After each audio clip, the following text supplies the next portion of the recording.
So just reflecting back on the multicultural course, a couple of thoughts in line with the material and the experience. I think some strengths that hold on to that I think I still have or that were reinforced in the course really had to do with listening and humility or curiosity, just sort of wanting to know more or being open to knowing more. So I think I am continuing to lean into that.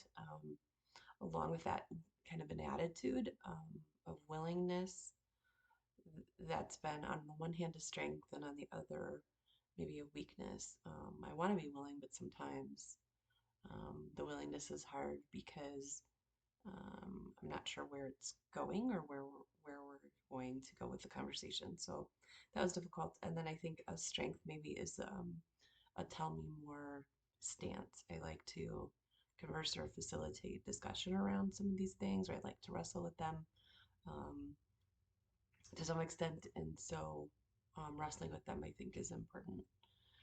Probably, I guess, a weakness to further develop um, or areas to work on. The text kind of in chapter 9 talked about opportunities. So, like, how do I find cultural opportunities, places to be challenged? And then I liked the idea of be challenged and stay there. Sometimes I think the trick is being challenged and not removing yourself so that you don't have to feel uncomfortable. But really trying to find those opportunities, which has been, I think, difficult just to find the places to enter into or like hunt them down, I guess, because they're not just sort of showing up at my doorstep. Um, I still have a lot of, I think, in a weakness setting too. I still have some self-criticism that's going on about really, am I sure that I see my biases and things, and am I sure that I can recognize them globally or even in real time with other people? That self-awareness piece, I'm not feeling more confident about. But I suppose that's a tearing down in order to build up. So if you don't notice it at all, or if you don't have maybe a conscience about it, how would you ever notice that it's there or even have the metacognition to think about your thoughts? So the uncomfortableness, I guess, about it continues, but I don't know that that's bad or really avoidable. So still something to wrestle with. Um, and then I think in terms of attitudes and knowledge and goals, being more comfortable, the text talked about cultural comfort, um, being more comfortable with the concepts or the ideas or even their surroundings of different cultures. That seems to be like an attitude shift for me a little bit. Like, um, I I think like developing a way of life of thinking about different cultures has shifted a lot. To be honest, I think I used to think I was um, a much more open person, a much more fair person, um, and a person who championed autonomy and thought that was valid and correct. Uh, and sometimes now um, it feels more like I have to develop a new way of life about people who are different me.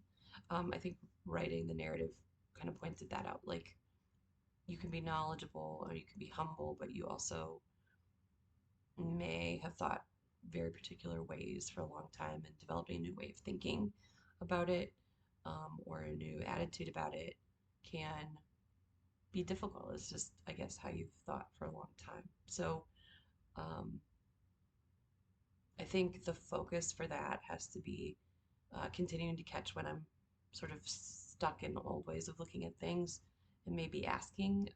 I've had that experience go well. Like, wait, this is what I'm thinking. Now I'm doubting that. tell me where am I at? Like, tell me where you see it. And I think just being able to talk about that more would be helpful. Um, I think I do need to seek out some trainings that would be more global, um, around multiculturalism. This is really my first real foray into it as a professional, so I'm looking for that. And I think I have an opportunity where I work really to be the person who plans those things. And so even just researching that and being around it and supporting it for others and making sure I lead the way on that because that's not only my job, but because it's pretty vacant, I think, from where we are as an organization. So planning the trainings, I think, is a big goal, which will help me. And then I was also thinking about um, seeking out some supervision, either from people who've been more multiculturally exposed. Like I said, kind of having those conversations about, can you see where I am? Can you help me understand what I'm thinking about? Where I'm used to thinking this way, what should I be thinking? I guess. So maybe seeking out a supervisor or a mentor, kind of to help with that, on a more routine basis, rather than just hope I would do it and then realize I don't have time or something like that. So overall, I guess I just want to, I think the word is contextualize. That's the word that keeps coming up to me. Like I keep um, I keep seeing things on a more global scale, and I'm trying to figure out the context or the way that they'll make sense to me, or the way that I can not be hurtful to others. I guess that's the thing I still struggle with is, that I thought I wasn't hurtful to others, and apparently I am. Um, and I say that with a smile because I get that, intention plays a role in dealing with multicultural issues, but maybe a bigger role. I want it to play a bigger role than it maybe does. So I think that's the contextualizing part is something I could work on. So those are my thoughts.